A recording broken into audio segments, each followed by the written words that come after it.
Hey guys, my name's Alana. Welcome back to my YouTube channel, Mental Health with Alana. If you're new here, please click that red subscribe button and give this video a thumbs up.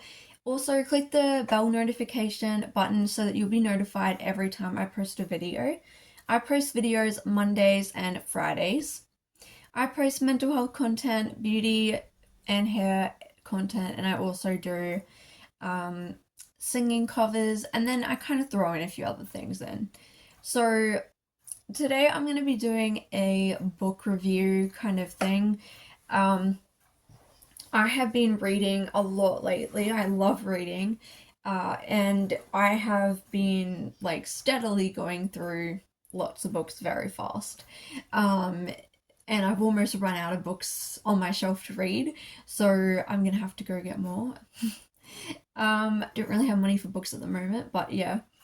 So I'm going to go through the ones I've read recently and I'll give you a little bit of a review of them. I'm obviously not going to be giving any spoilers, like this is totally spoiler free. But yeah, these are the books I read recently. So the first one, which this book was just amazing, was this here. A Tempest of Tea. Oh my gosh, this was amazing. I loved this book so much. I was sad it wasn't bigger. Um, it was so good. It kind of told a story from a few characters, like the main characters' point of views. Now, the book mainly centers around a character called Arthi. She owns this tea shop and she has a best friend who also kind of helps her run it, and they met each other when they were really little, due to like really bad like family circumstances happening, right?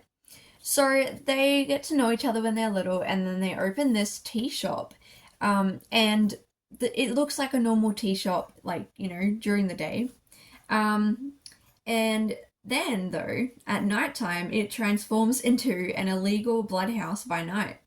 So, catering for the vampires feared by society. So basically, like, yeah, the vampires all come there at nighttime and they get to like be around each other, and they also get to like feed, so they get their blood kind of intake for the day or whatever.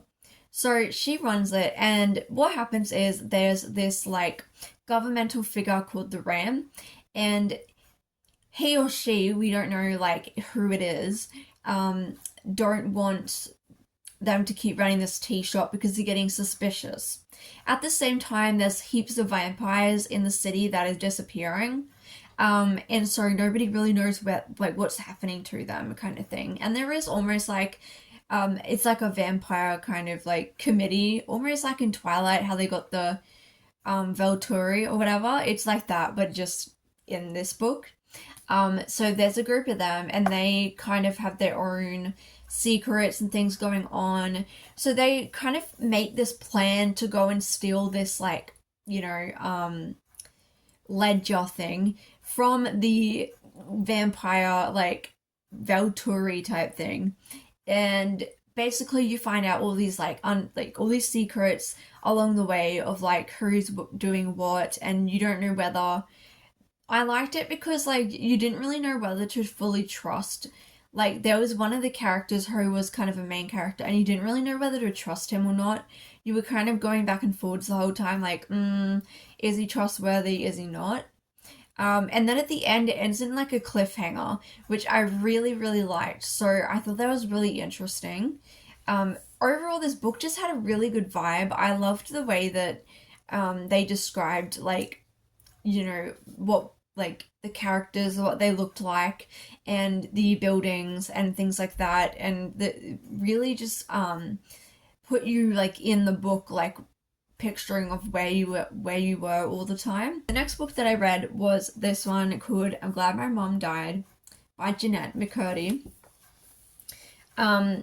This is actually, honestly, this book came out like I think a year or two ago, so I'm kind of late to reading it, but I didn't really know who she was. Like, I know she was originally on Disney, but I never watched Sam and Cat or whatever. Like, I never watched anything that she was in. So I didn't really care. I didn't even know who she was really. And but everyone obviously went on about how good this book was, and so I was like, I'm just gonna like read it and see. And I did enjoy it quite a lot. I read it very fast. It obviously is just based around like her life from a child to growing up into her adult years, and she struggled with a lot of mental health issues. She experienced a lot of abuse from her mom and different things, and she was kind of shoved into the acting industry when she didn't want to be, doing that. So just a lot of things like that. And it really gave you a good insight into the music and just the acting industry and like what actually goes on with children who are actors and like like the people within the industry who are kind of controlling everything. And it does give you quite a good glimpse like behind the scenes of kind of what goes on. So I did really like this book. It was very like raw and honest, which I enjoyed. I loved how she was just really open. The next book that I thoroughly enjoyed so much, I read this book in 2 days. This one is called Legends and Lattes by Travis Baldry. I loved this book so much. It was so good. I did not know whether I was gonna like it because I had heard reviews about it and I was like, I'll give it a go. Oh my gosh, it was so good. Viv wants to open up her own coffee shop where she lives. Now, where she lives, it's kind of like a bit of this like old-fashioned, like almost like fantasy type world.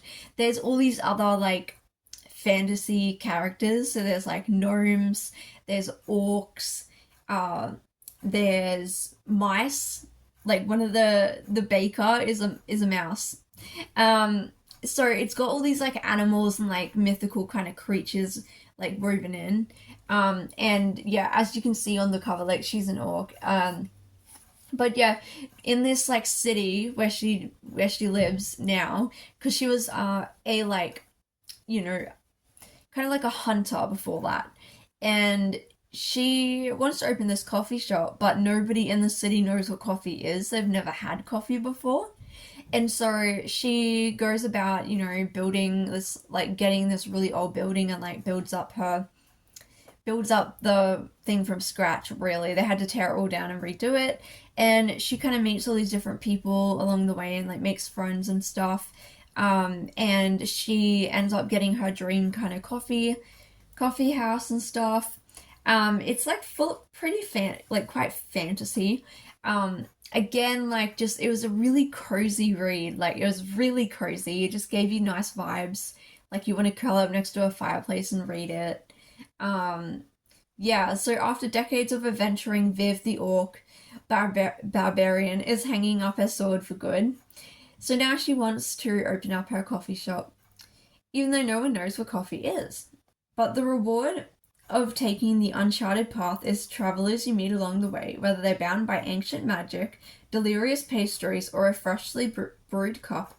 They may become something deeper than Viv could ever imagine. Then this book, which I read again in a couple days, I think 2 days. Honestly, all these books probably read in 2 days.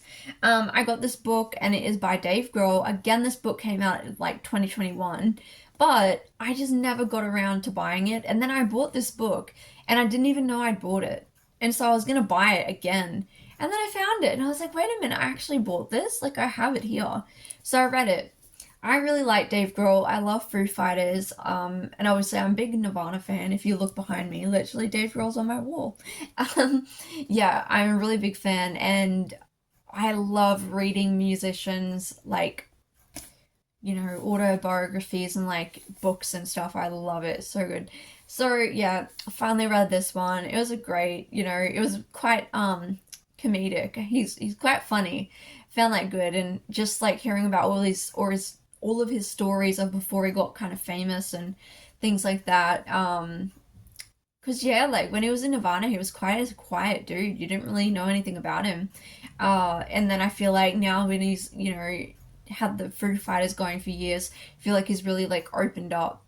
and you kind of can see who he is as a person more now. So yeah, I really enjoyed this book. There's not really much else to say about it. If you like rock and roll, if you like Nirvana, if you like Foo Fighters, or if you just want to read a really good kind of book that's funny, then I would recommend this book called The Stand-In. Lena, who's the main character in the book, a girl called Saskia rocks up at her boarding school, and they look literally the same. They look like twins.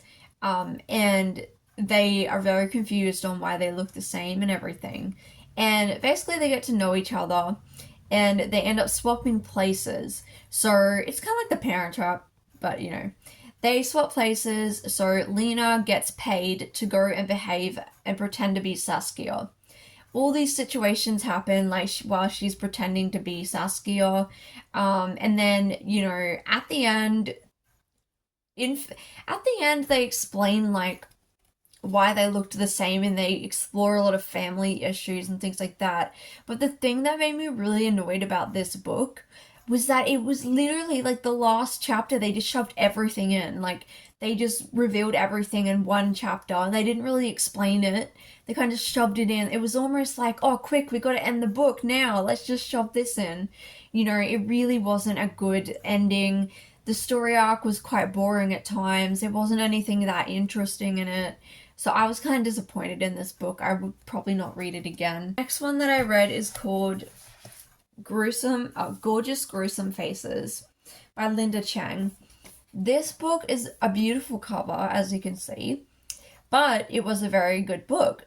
It is all about the K-pop kind of industry and what happens when, you know, all of these girls come together to audition for K-pop groups and get into like become singers. And it was a bit of a strange book though, I will say that. It was a bit unusual. After a shocking career-ending scandal, 18-year-old Sunny Lee spends her days longing for her former pop star life and cyber-stalking ex-group mate Candy. Scandal happens between these three girls, including Sunny, who's one of the main characters. And what happens is that they get into like this scandal. Then there's this really big tragedy where one of the group members dies. So that's Candy. She dies in a really tragic way. So now Sunny is trying to get back into a new K-pop group and competition. So she goes away to like this school where they like teach them, you know, singing and dancing and performing and all of this type of stuff. And so she goes to that. But so in the book they don't really reveal like what the tragedy was of why Candy died. They don't reveal that till later on. And then suddenly, while at the school, Sunny is then haunted with terrifying visions. Gory injuries start happening to competitors, followed by even stranger mutilations. So yeah, stuff starts to go wrong. There's some odd injuries and really like gruesome things happening to people's faces and to their body parts, and basically nobody knows why it's happening. And so she is there to like figure out like what's causing this to happen. Then I also read these two books here by Hannah Kanner. These books were really good. I enjoyed the first one a lot more though. First of all, look at this cover though. Look how pretty it is. So pretty. This one is called God Killer. It's the first one. Apparently there's going to be 3 in this series, but the third one hasn't been written. It's not out yet. Basically, it's about this girl, Kirsten, who is a god killer. So in this world, there's all these like mythical gods everywhere, and they all have shrines. And Kirsten is a god killer, and she makes a living out of killing gods. She meets a 12-year-old girl called Inara. Inara has a special kind of bonding connection with this little god, and she can't break the bond. No matter what she does, this god is like attached to her. And the god killer cannot kill that god either. So Skeety, the god of white lies, has somehow become bound himself to Inara. And they both are on the run from unknown assassins. Joined by a disillusioned knight, they must travel to the ruined city of Blandra, where the last of the wild gods reside, to beg a favor. But along this journey, they are attacked by demonic kind of like demons, gods. There's a civil war. They end up getting involved with the royal kind of kingdom. And really, the reason why I liked this book is because it took you on a journey of them traveling through all the different places and the cities and who they met. And that's why I really liked it. And I will say this book had really, it took a lot of concentration to read. It wasn't something that you would just pick up and like lazily read, because it had a lot of really like interesting words in it. Very well like written, like the just really good like wording in it. I enjoyed it because it was kind of a bit higher up, a bit more like almost intellectual, and the way that this author has described like the landscape and everything was really beautiful. I really liked how they really described it. So yeah, this is number 1, and then I end up getting number 2. This one's called Sunbringer. This one I did find a little bit harder to get into. I definitely like the first book more. I feel like this book was a little bit, it had a bit too much like filler stuff in it, and it probably needed a little bit more, you know, I don't know, like some more action going on, maybe some more character development would have been great. But yeah, this one is kind of surrounding the king, who is basically taken over by a god, and so these characters, they ended up fighting against, a war breaks out and they end up fighting against the king. The last book that I have to show you is called The Space Between Here and Now by Sarah Suck. This one I just finished last night, and I did really enjoy this book. This was an easy read, but again, it was quite good. 17-year-old Amy, and she has this thing called sensory time warp syndrome. So this means that she can travel back in memories and relive the memory or watch the memory happening. But she can't really choose to do it. It almost just happens randomly while she's like just going about her life. And she loses time because of this, because she's like sucked into the memory. And basically, over time, this is getting worse, and she's starting to disappear for longer periods of time. And she's trying to find out why her mom left her and her dad, and she doesn't have a great relationship with her dad. And she ends up going to Korea to try to find her mom, because that's where she's from, and try to find her grandparents and things like that, and like find out information on them. And she meets this guy who she ends up kind of getting into a relationship with, and she ends up kind of meeting other people who have this sensory time warp syndrome as well, and she ends up finding out information about her mother and her grandparents and things like that. So it's really based around like family and like trying to find your, like where you fit, and like trying to find your family, and it's very like based on traditions, like Korean traditions as well, because she's Korean. So that was also really cool to kind of read something that was like based around a strong culture. But yeah, I really enjoyed that one as well. So those are the books that I've read within the past like month or two. If you like book reviews, I can do more. I'm sorry I'm not the best at describing things. I'm kind of struggling with thinking recently, like clearly, so yeah, I'm sorry if that didn't really explain the books that well. Also, some of these books I read a while ago, so I'm trying to remember like exactly who was in the book and what they're about. Like when you read so many books, it's like a bit hard to keep track. But yeah, thank you guys for watching, and if you like book reviews, then please give this video a thumbs up and comment, and I will make some more. But yeah, thank you guys for watching, and I'll see you in the next video.